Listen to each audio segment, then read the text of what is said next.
مشکل بیشتر آدم ها نداشتن استعداد نیست. خیلی از آدم ها میدونن باید چی کار بکنن، اما فقط انجامش نمیدن.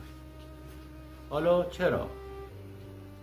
چون واقعا تغییر سخته و درد داره.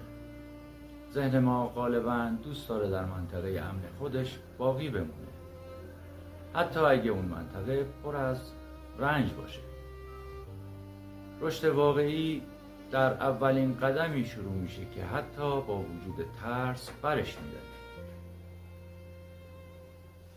این رو بدون که منطقه امن همیشه برای تو یک جای امن نیست. اگه آماده ای، اولین گام در مسیر رسیدن به بصیرت رو با ما بردار. آگاهانه فکر کن تا آگاهانه زندگی کنی.